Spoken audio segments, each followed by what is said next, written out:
Jadi melanjutkan pertemuan minggu lalu yang membahas pembagian masalah tenaga.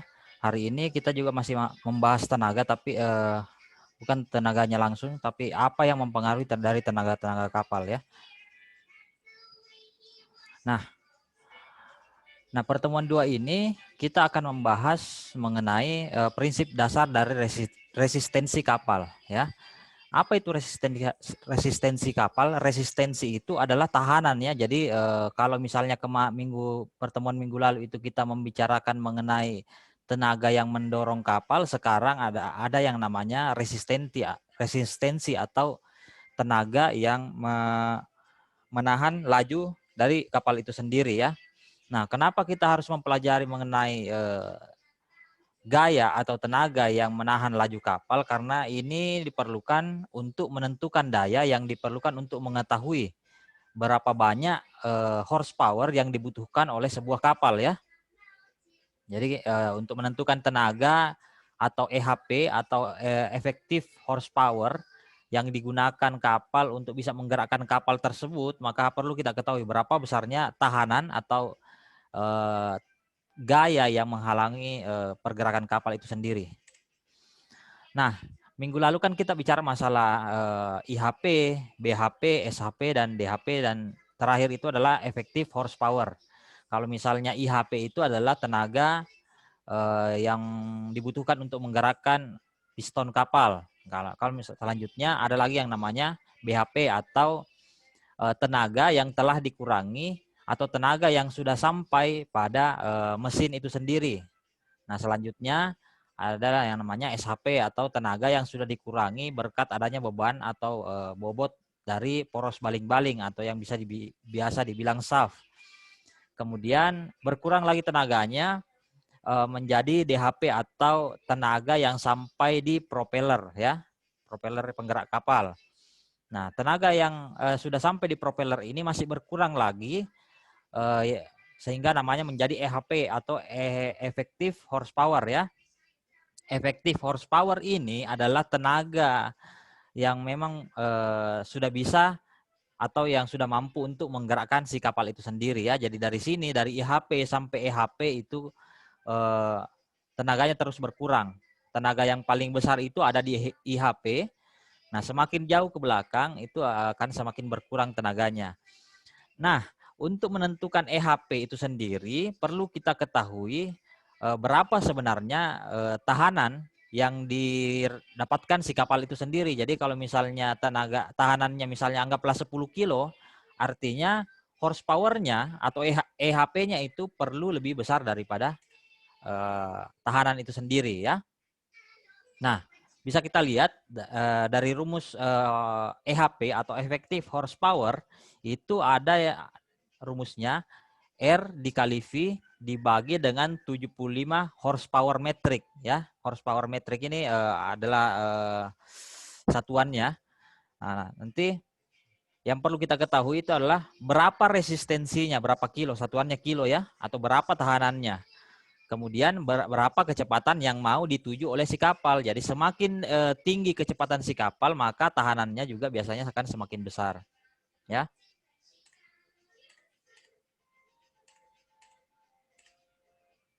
Nah, apa itu resistensi?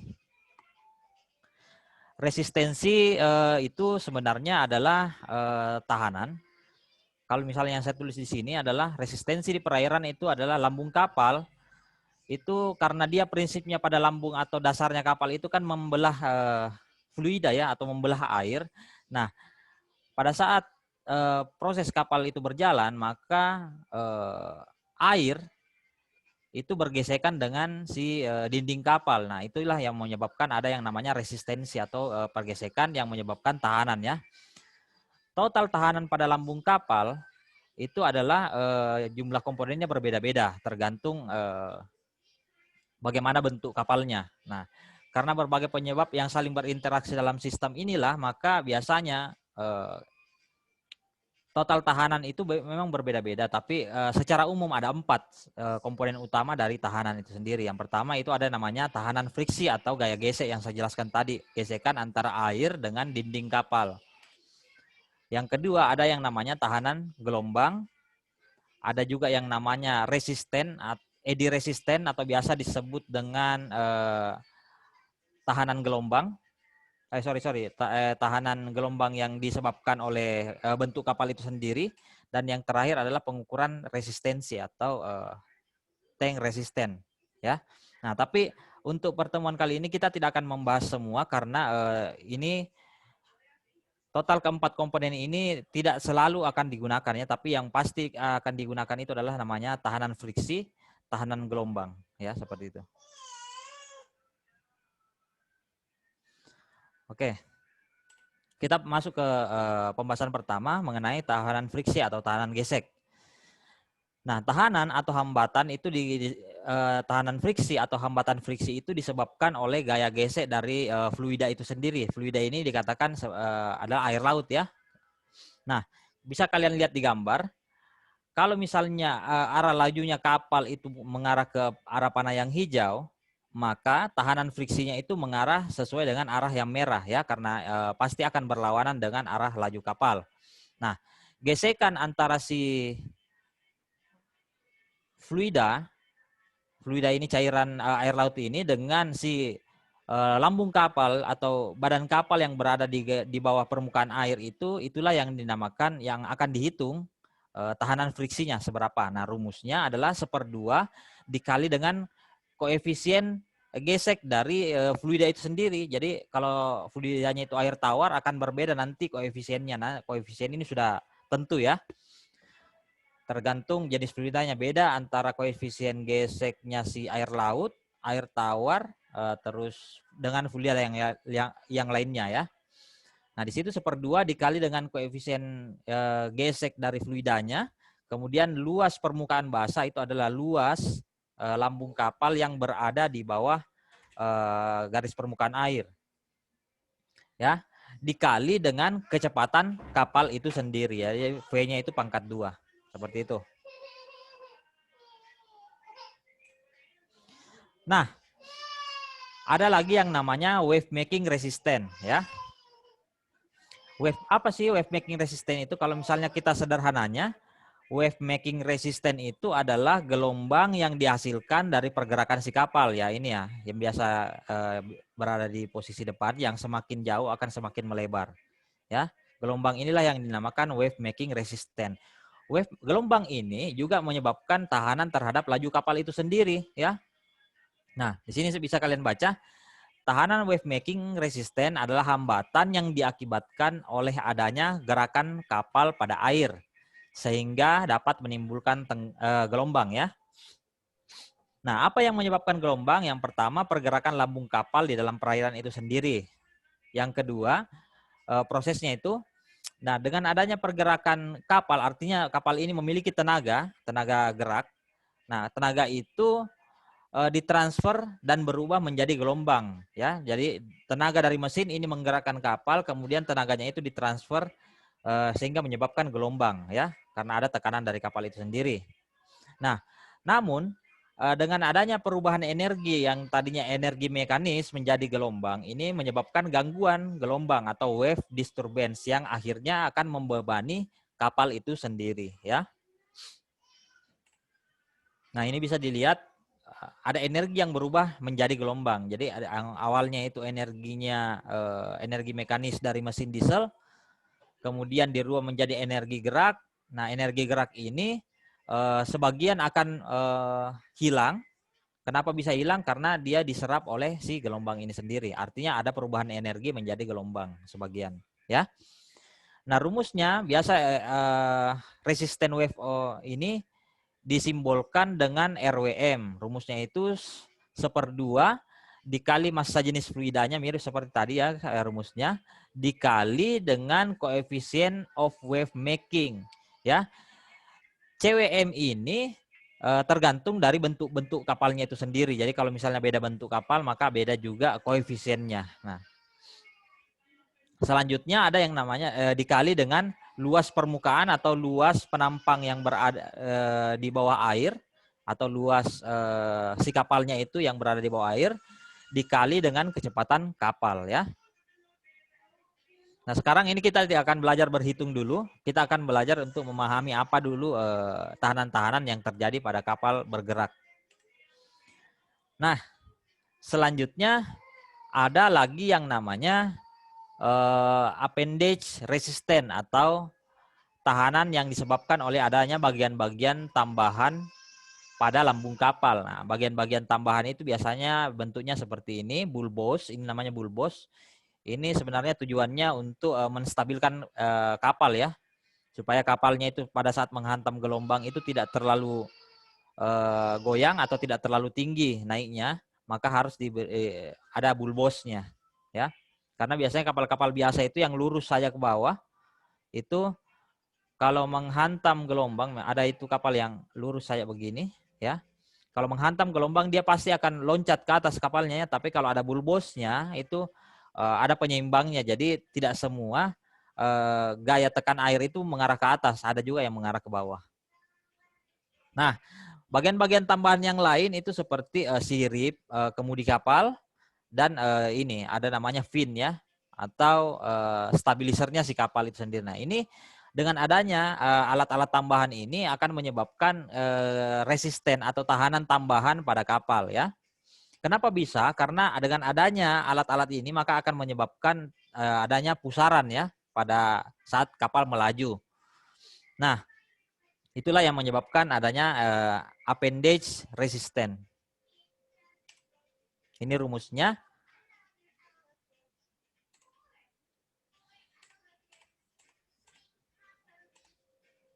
Nah, untuk resistensi pada kapal ikan biasanya itu tidak akan serumit dengan resistensi yang ada di kapal-kapal umum ya.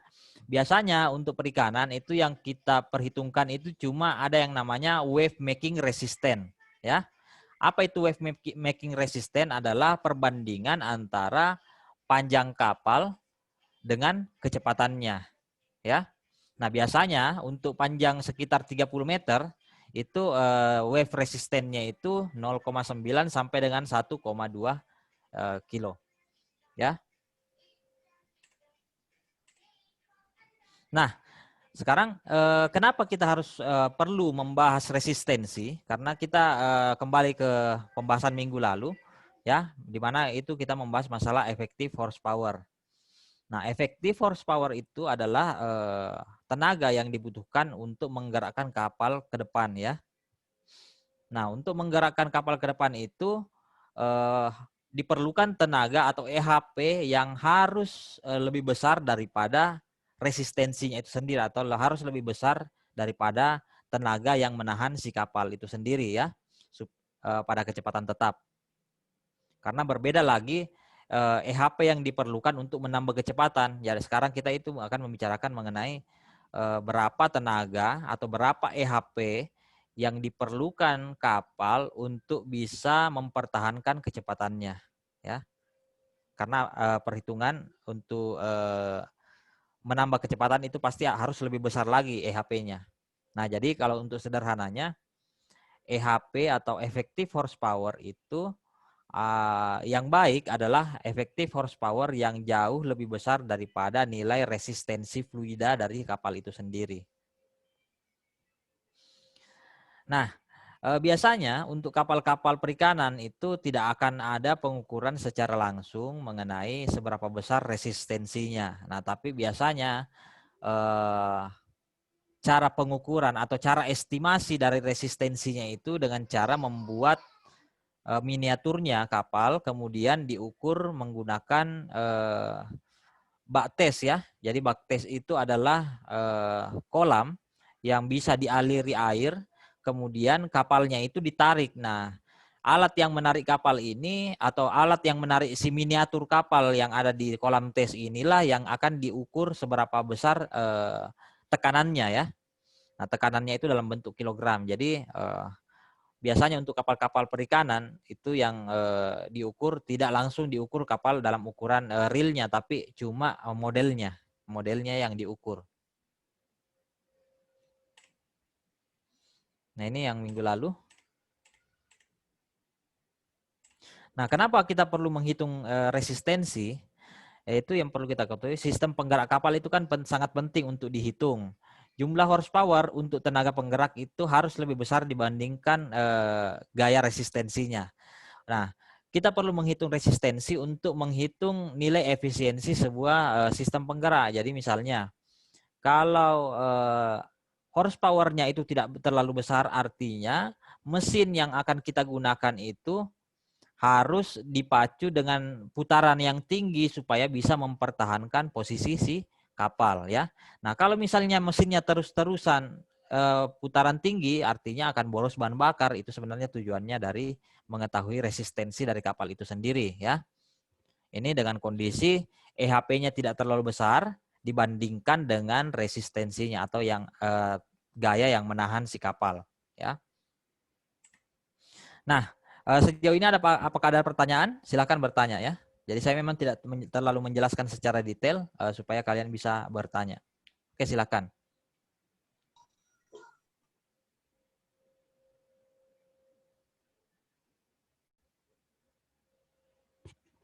Halo.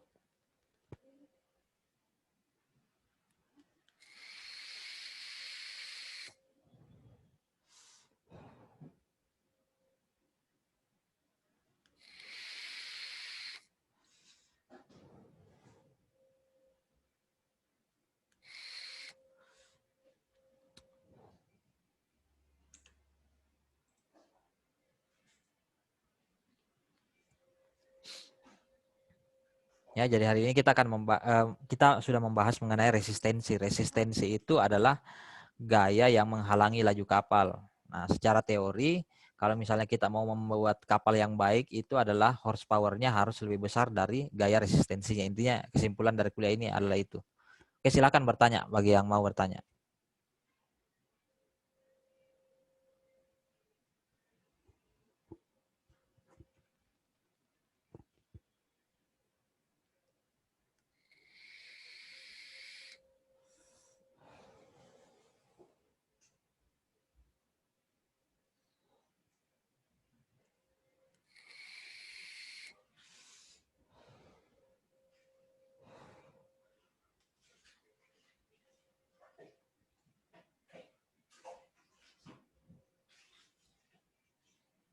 Halo. Kalau tidak ada mau bertanya, saya sudahi saja kalau begitu ya.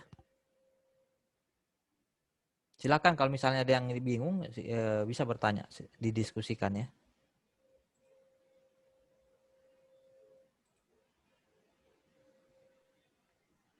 Halo, Assalamualaikum Pak. Saya mau Waalaikumsalam. bertanya Pak. Ya, silakan. Ya, maaf sebelumnya Pak. Saya mau bertanya. Itu kalau resistensinya Pak tergantung juga dengan besar atau panjangnya kapal itu Pak. Iya, betul. Atau Jadi yang mempengaruhi resistensi itu yang pertama jadi seperti tadi yang saya bilang, bagaimana bentuk lambung kapalnya ya. Semakin tidak hidrodinamika atau semakin kotak bentuk kapalnya, maka resistensinya itu kan semakin besar ya. Seperti itu. Nah, terus selain itu resistensi juga dipengaruhi oleh adanya tambahan-tambahan di lambung kapal itu sendiri. Yang pertama seperti bulbos tadi yang bagian depannya, sirip penyeimbang dan lain-lainnya. Kalau misalnya ada baling-baling bagian depan atau propeller depan untuk membelokkan kapal, itu juga akan bertambah tahanannya atau resistensinya. Seperti itu. Nah, artinya semakin besar atau semakin banyak benda-benda tambahan yang berada di lambung kapal bagian bawah atau yang terendam dengan air, maka akan menimbulkan resistensi yang lebih besar juga. Nah, semakin besar resistensi itu harus diimbangi juga dengan berapa tenaga dari motor penggerak kapal itu sendiri. Seperti itu logikanya. Bagaimana Pak Triadi? ya Pak mengerti Pak karena tadi agak lambat masih tadi Pak karena jaringan Pak. Jadi sempat Oh bertanya ya. Pak. Oke, yang lain bagaimana? Terima kasih Pak.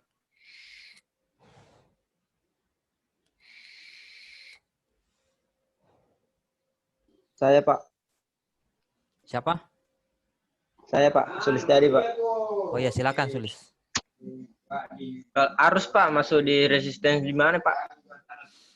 Jadi untuk arus itu dalam perhitungan resistensi itu kita belum memperhitungkan masalah arus ya, kecuali untuk menghitung resistensi kapal yang menambah kecepatannya. Jadi untuk kapal dengan kecepatan tetap itu kondisinya adalah arusnya adalah 0 ya. Dinolkan dulu. Nanti itu ada materi yang lain bagaimana caranya menghitung resistensi pada saat kondisi kapalnya itu berada pada perairan yang berarus. Nah, tapi untuk sederhananya seperti ini. Untuk arus itu kan dia akan membebani kapal ketika arusnya itu berlawanan arah dengan si kapal ya. Bisa dipahami dulu sejauh ini? Bisa Pak, bisa Pak.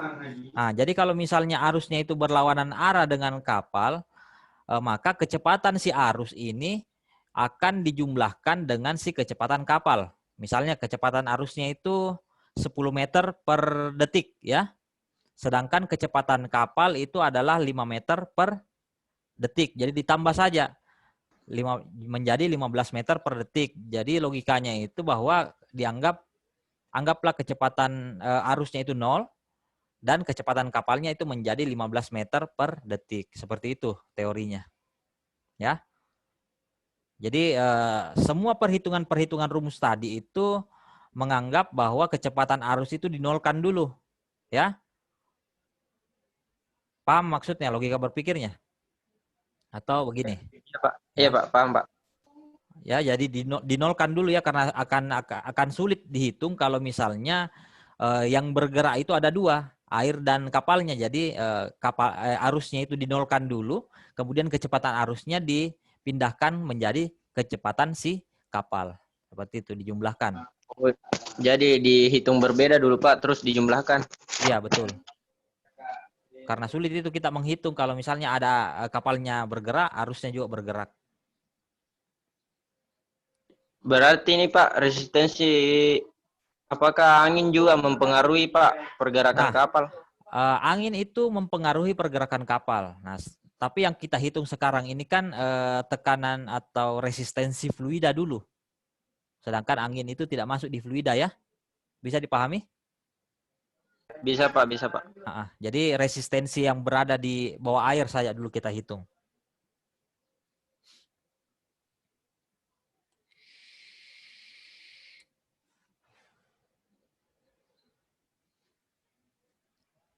Bagaimana, Sulis? Paham? Iya Pak, paham Pak. Nah, kalau misalnya resistensi angin, itu saya jelaskan saya tidak apa-apa. Ada tadi kan rumus itu resistensi mana ya?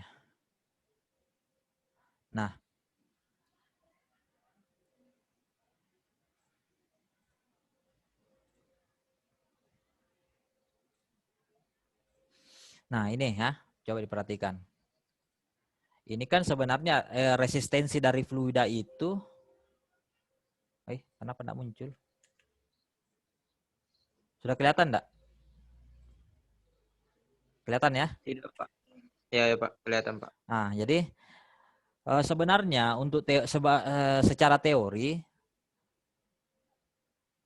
resistensi dari fluida itu sebenarnya disebabkan oleh gaya gesek antara si air dengan si badan kapal yang berada di bawah air ya.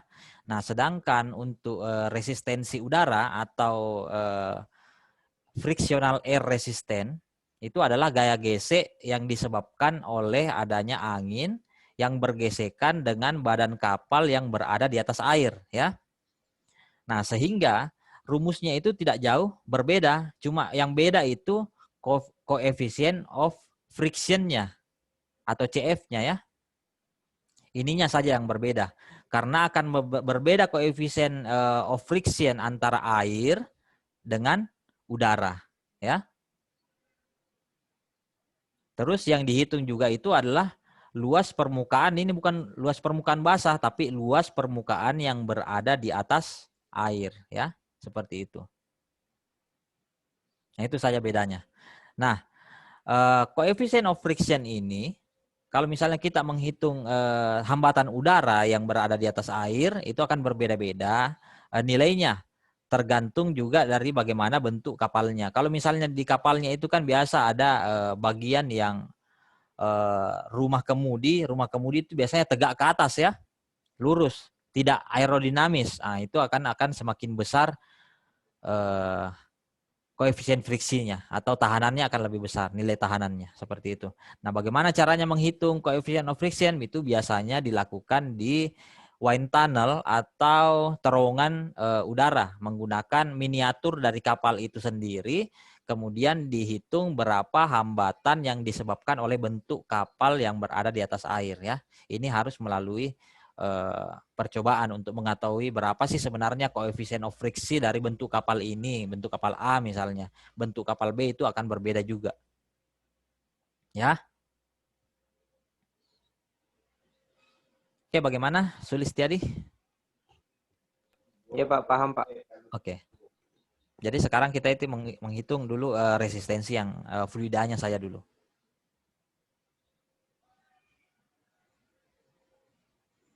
Ada pertanyaan lain?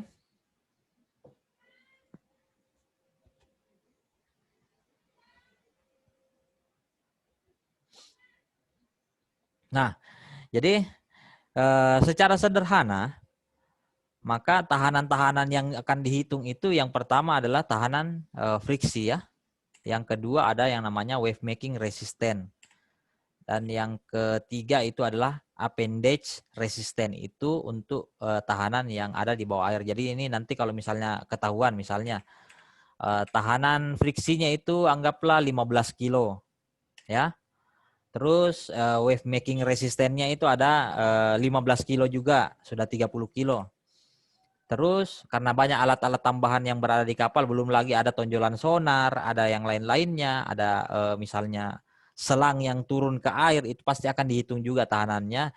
Misalnya appendage resistennya itu anggaplah 10 kilo, berarti sekitar 40 kilo total resistensinya atau tahanannya.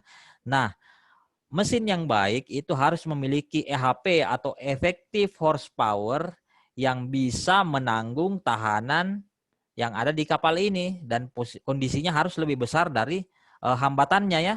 Tahanan harus lebih besar daya dorongnya dari tahanan itu sendiri supaya si kapal ini bisa bergerak konstan. Lain lagi ketika kapal itu harus dirancang harus bisa menambah kecepatan pada saat sudah berjalan, itu akan bertambah lagi EHP-nya ya.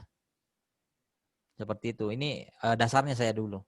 Kita harus paham apa hubungan antara EHP atau effective horsepower dengan tahanan atau resisten. Oke, ada pertanyaan? Yang lain? Ya Pak. Ya Pak. Siapa? Taufik Pak. Taufik. Oke, silakan Taufik. Assalamualaikum warahmatullahi wabarakatuh. Waalaikumsalam warahmatullahi wabarakatuh. Langsung saja Pak. Kalau angin Pak itu mempengaruhi kecepatan kapal Pak? Mempengaruhi. Jadi misalnya teorinya begini. Ketika tenaga atau EHP si kapal itu mencukupi, angin ini cuma akan membebani si kapal tapi tidak akan mempengaruhi kecepatannya. Nah, tapi ketika ada kapal dengan EHP yang pas-pasan, kemudian tiba-tiba dihantam oleh angin, pasti kecepatannya akan berkurang karena tenaga atau EHP-nya itu kurang besar. Seperti itu, Taufik. Ya? Ya Pak.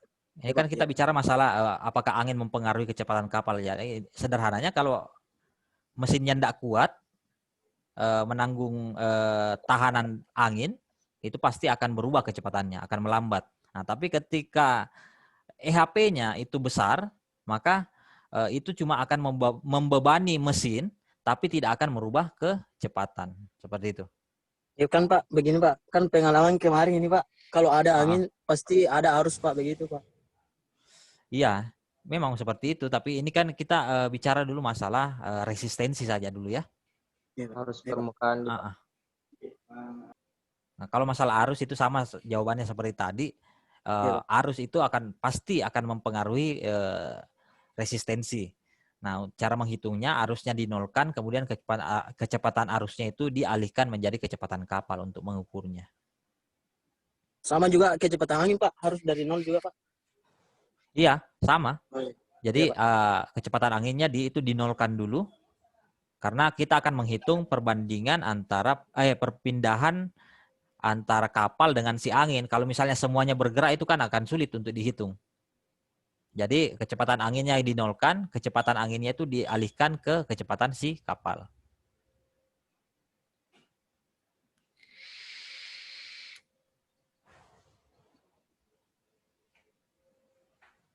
Oke, bagaimana Taufik? Pak. Pak, siap. Ngerti Pak. Oke, yang lain? Silakan bertanya, jangan sampai nanti ada kuis tiba-tiba.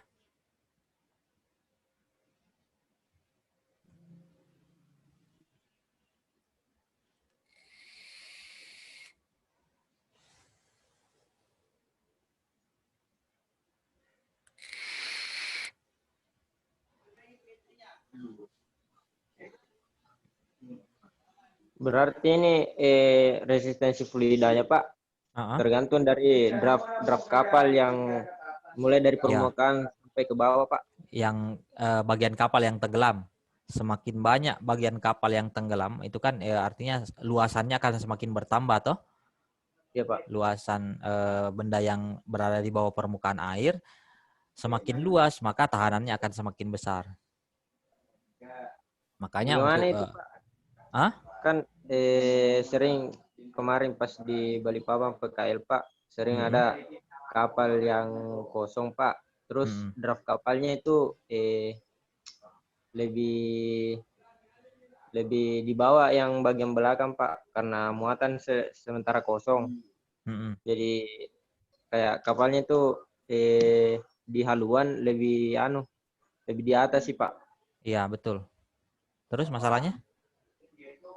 Berarti bagaimana anunya itu Pak? Apakah lebih yang bagian belakang itu memang menghambat atau jadi untuk menghitung luas itu sebenarnya kita tidak terlalu mempermasalahkan yang mana yang lebih banyak hambatannya karena ini dianggap satu benda yang sama ya.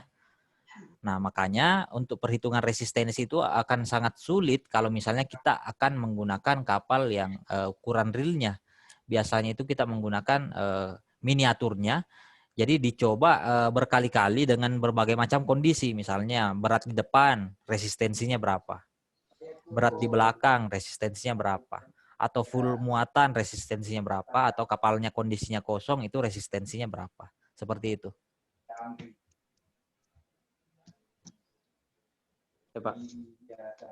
Ya, jadi tidak dipermasalahkan sebenarnya bagaimana. Yang jelas yang kita bahas hari ini adalah apa hubungan antara resistensi dengan power atau horsepower. Oke, ada pertanyaan yang lain?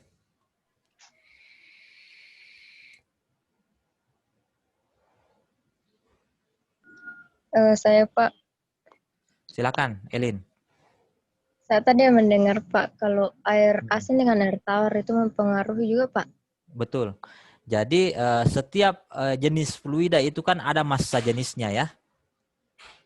Nah, massa jenis yang berbeda itu akan mempengaruhi koefisien fluidanya itu akan berbeda juga. Tentunya akan berbeda antara yang gesekan yang disebabkan oleh air asin atau air yang mengandung garam dengan air yang air tawar. Itu pasti berbeda. Kalau misalnya nanti Elin mau merancang kapal yang bisa berenang di minyak, itu pasti akan berbeda juga ininya ya, resistensinya. Jadi tergantung kapalnya mau dipakai di mana. Mau dipakai di laut kah? Maka uji cobanya itu menggunakan air asin, ya. Kalau misalnya mau dipakai di air tawar ya harus di lain lagi nilai tahanannya, seperti itu.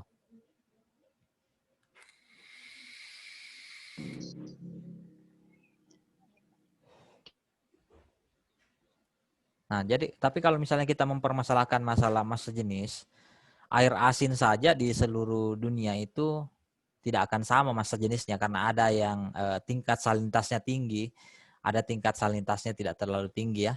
Untuk daerah-daerah yang tinggi penguapannya maka salintas air itu akan semakin tinggi. Nah, perbedaan salinitas ini tentunya juga akan mempengaruhi seberapa besar nilai koefisien friksi atau koefisien tahanan dari si air itu sendiri. Makanya kalau misalnya kita mau detail itu akan sangat sulit ya. Makanya kalau misalnya untuk kapal perikanan atau kapal biasanya itu dihitung cuma nilai dugaan saja. Rata-rata tahanan dari atau nilai friksi dari air laut saja yang dipakai. Tidak akan secara detail akan dihitung. Bilang, oh untuk daerah ini massa jenis air lautnya itu begini, maka tahanannya sekian. Itu tidak ya. Kita akan menghitung secara umum saja rata-rata. Bagaimana Elin? Ya? Iya, Pak. Iya, paham. Oke, yang lain?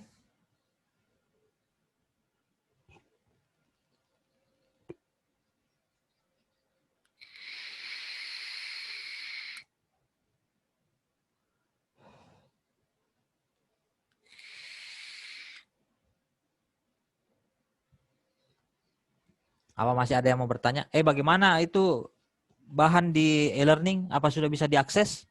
Karena saya sudah kasih akunku ke teknisi. Nah, katanya dia yang akan perbaiki. Kalau saya masalahku Pak susah mendownload Pak materi. Tapi bisa jadi dilihat. Dilihat juga susah Pak. Masa jaringanku kapan jelek Pak tuh bagaimana? Nggak bisa, Yang lain Pak. bagaimana? Sulis bisa enggak dilihat bahannya dia? Nggak bisa aku download, Pak. Tapi bisa jadi dilihat. Kalau kuliah nggak sampai ya, Pak. Langsung ku klik download di situ, Pak. Belum ku lihat. PowerPoint-nya sudah. Kalau link videonya bisa enggak? Link videonya belum ku buka, Pak.